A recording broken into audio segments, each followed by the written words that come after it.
El primer don de poder es el don de fe. En el Nuevo Testamento la palabra fe se usa de diferentes maneras. El justo vivirá por la fe. He escrito un libro que se llama Fe por la cual vivir, que trata del tipo de fe que se necesita para ser creyente. Luego, en Gálatas 5, la fe aparece como uno de los frutos del Espíritu. El fruto y los dones son dos cosas diferentes. Si quieres saber cuál es la diferencia, compare un árbol de Navidad con un manzano. El manzano lleva fruto. El llevar fruto es un proceso muy largo y esto no sucede instantáneamente. Hay que cultivar el árbol. Por otro lado, un árbol de Navidad, si es que le agradan tales cosas, lleva regalos o bien en sus ramas o bien debajo de él. Estos regalos se colocan en un instante y se quitan igualmente. Esto no requiere de mucho tiempo. Es igual con los dones del Espíritu. Recibir un don no toma ni 30 segundos. Esa es la diferencia. Ahora, el fruto es sumamente importante, pero no estamos tratando con ese tema, sino con los dones. La fe como fruto del Espíritu generalmente se traduce fidelidad. En realidad, tanto en griego como en hebreo, la palabra fe se refiere ante todo al carácter y no al intelecto, lo cual es interesante. Tener fe significa ser fiel, implica tener un compromiso con Dios, no creer una cierta doctrina, lo cual sería algo secundario. Sin embargo, no estamos hablando del fruto de fidelidad, hablamos del don de fe, lo cual es algo que se recibe instantáneamente. ¿Qué es el don de fe? Yo diría que es un grano de mostaza de la fe de Dios mismo, que Él nos imparte soberanamente y de manera sobrenatural. No reclamamos este don, Dios nos lo da. Hay dos escrituras que muestran esto, Marcos 11, 21 y 23.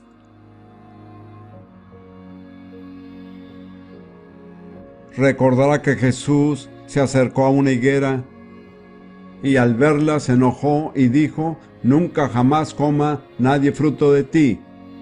Por la mañana vieron que la higuera se había secado desde las raíces. Los discípulos hicieron un comentario al respecto. Entonces Pedro, acordándose, le dijo: «Maestro, mira, la higuera que maldijiste se ha secado».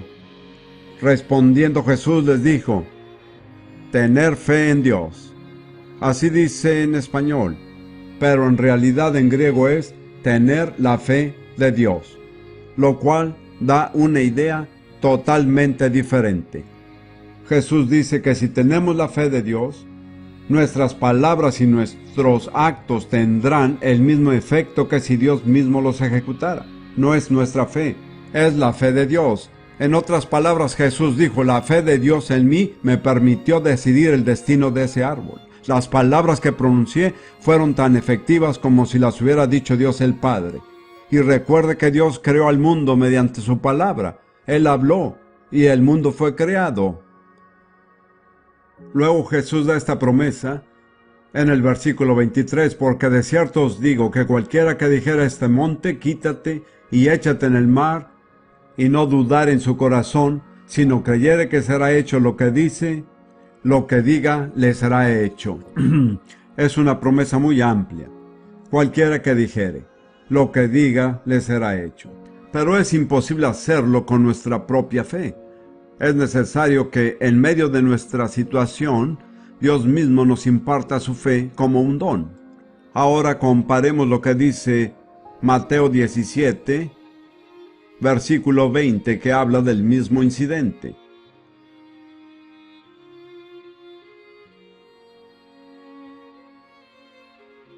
Jesús dice: «Si tuvieres fe como un grano de mostaza, diréis a este monte: pásate de aquí allá, y se pasará, y nada os será imposible».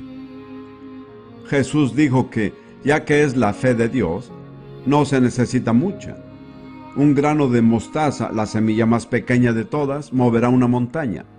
En otras palabras, no depende tanto de cuánta fe tengamos, sino de la calidad de nuestra fe. El don de fe es un pequeño grano de mostaza de la fe de Dios que Él nos imparte en una situación dada para una obra específica.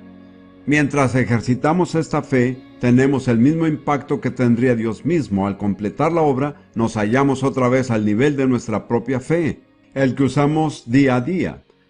De modo que ese es el don de fe.